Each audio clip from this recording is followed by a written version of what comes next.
Everyone thinks game development is just about coding, art, and design. But if that were true, why do some insanely talented developers still fail, while others, who might not even be the best at their craft, manage to ship incredible games? Well, it turns out technical skills alone won't get you far in this industry, because the real game changer is your personality. Game development isn't just about making cool mechanics, crafting beautiful art, or writing deep narratives. It's about how you think, collaborate, and handle stress. The way your brain is wired, the things that energize or drain you, affects how you work in a team, how you tackle creative challenges, and even whether you survive the industry long term. Today, we're diving into what kind of personality traits makes someone a great game developer and how understanding this can help you find your place in the field. And if you're trying to figure out where you fit in game dev, whether as a programmer, designer, artist, or something else, stick around because this could save you years of frustration. Okay, so let's break this down. There's actually a scientific way to analyze personality called the five factor model, or the big five personality traits. These are openness to experience, how much you love new ideas, abstract thinking, and creativity. Conscientiousness, how disciplined, reliable, and detail oriented you are. Extroversion, how social, energetic, and talkative you tend to be. Agreeableness, how cooperative, empathetic, and easygoing you are with others. Neuroticism, how sensitive you are to stress, criticism, and setbacks. Now, this is where it gets really interesting.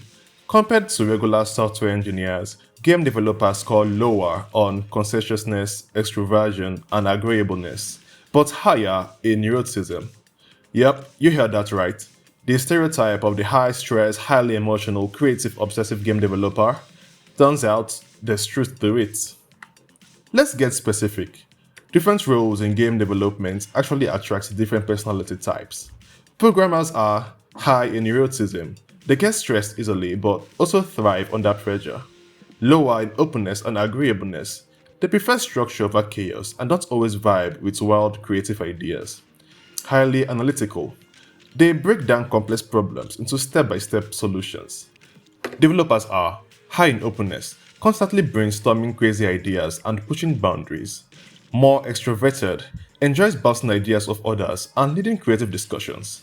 Struggles with structure, can get frustrated when technical limitations force them to tone things down.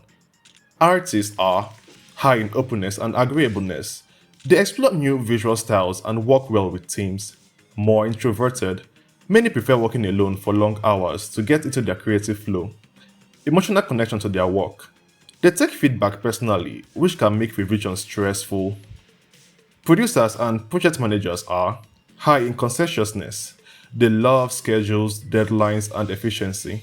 More extroverted and agreeable. They have to manage people, not just tasks. Low in neuroticism. They can't afford to panic when everything goes sideways. This is where things get messy. Game dev teams aren't always personality matched, which can lead to tension. Designers get frustrated when programmers say something is impossible. Programmers get annoyed when designers demand features that are impractical. Producers try to keep everyone on track, but artists and designers hate rigid deadlines. Artists want creative freedom, but producers need to prioritize what sells. So, we've established that game dev teams are a mix of different personalities, which can lead to tension. But here's the thing, friction isn't always bad. A little creative conflict forces better ideas. But if you don't know how to work with your own personality and the personalities of your teammates, things get frustrating fast. So let's talk about how to actually thrive in game development by embracing your strengths, fixing your weaknesses, and communicating effectively. No matter your role, you have core strengths, but if you lean on them too much, they can backfire. Programmers, strength, analytical problem solvers who break things down logically. Potential pitfall might get stuck in efficiency mode and resist creative risks. Fix, be open to experimentation early in development, even if it seems inefficient at first. Designers, strength, visionary thinkers who push innovation. Potential pitfall can get caught up in ideas that aren't technically feasible. Fix, Learn the limitations of your engine and tech stack before designing major mechanics. Artists, strength, masters of aesthetics, immersion, and emotion. Potential pitfall can struggle with deadlines due to perfectionism. Fix, follow a good enough rule, hit 80% of your ideal quality, then move on. Producers, strength, keep projects on track, balancing creativity and deadlines. Potential pitfall can frustrate creatives by being too rigid. Fix, build flexibility into schedules, allow for small creative detours. Here's a hard truth: no matter how talented you are, your personality can still work against you. So, how do you fix this? You identify the gaps in your personality and actively work on them. If you struggle with discipline or low conscientiousness, use structured work sessions. Break massive tasks into tiny, achievable steps. Hold yourself accountable by sharing progress with a dev group. If you're overly sensitive to criticism or have high neuroticism, ask for specific feedback instead of vague opinions. For example, ask, "How can I improve this?" instead of, "Do you like it?" Remember, criticism isn't personal, it's about the work. Watch how pros handle feedback. Even top tier devs get roasted in playtests. If you avoid collaboration or have low agreeableness, force yourself to get outside your bubble.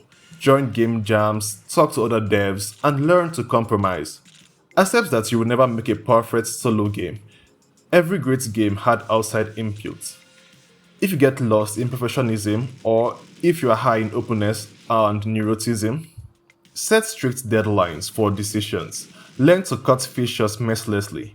If it's not essential, it's scope creep. Follow the Miyamoto rule. A delayed game is eventually good, but a rushed game is forever bad. But also remember, an unfinished game is worse than a bad one. The biggest personality mismatch disasters in game dev come down to one thing: bad communication. How to fix it? Use clear, specific language. Avoid vague feedback like, "Make it more fun." Ask why, not just what. If someone says, "This feature won't work," ask why. You might find a creative solution together. Respect each other's expertise. A programmer isn't an artist isn't a designer, a producer isn't a magician. Listen to people in their domain.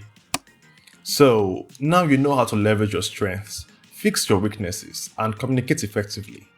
But let's be real, sometimes, even with all that, game development just doesn't fit your personality.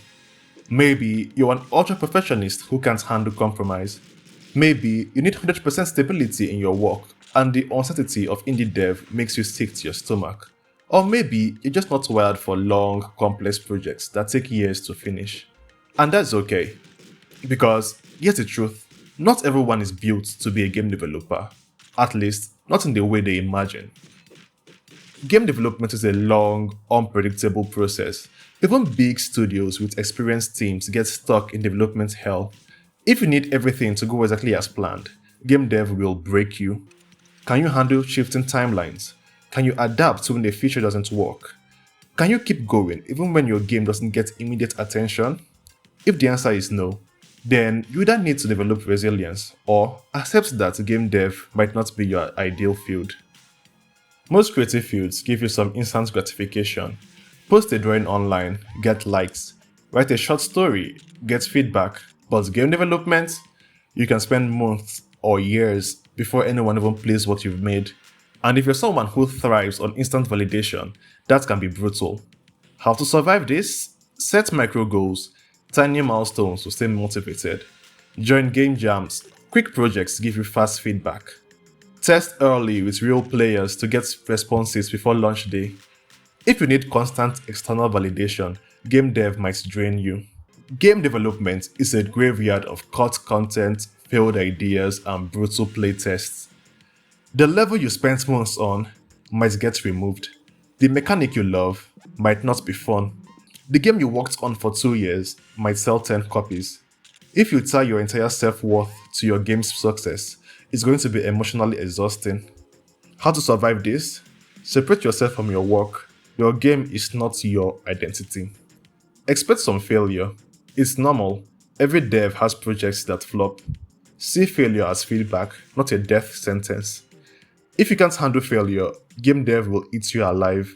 The bottom line, if you can handle uncertainty, can stay motivated without instant rewards, can separate your self worth from success, then game dev is for you. But if you struggle with these things, you have two choices: adapt, build resilience, and push through, or accept that game dev might not be your long term career, and that's okay. Now, let's talk about one last thing that can make or break your success. A lot of devs quit too soon because they think they are bad at game development. But here's the truth, maybe you're just in the wrong role. Not every game dev is meant to be a solo indie developer grinding alone. Some are better as part of a team, some thrive in specialized roles, some are meant to consult, teach, or support game dev in other ways. So instead of asking, am I cut out for game dev? Ask, what's my best role in game dev? Some people are idea machines, always thinking of new mechanics, worlds, and stories. Others are problem solvers, great at taking an idea and making it real. If you are a visionary, you might be better suited to game design, creative direction, or writing and narrative design. If you're a builder, you might thrive in programming, art and animation, or technical design. Some devs love working alone, others work better in teams. If you love working solo, you might prefer solo indie dev or freelance work. If you thrive in collaboration, you might enjoy studio work or specialist roles. If you're struggling with game dev, it might not be game dev that's the problem. It might just be that you need a team.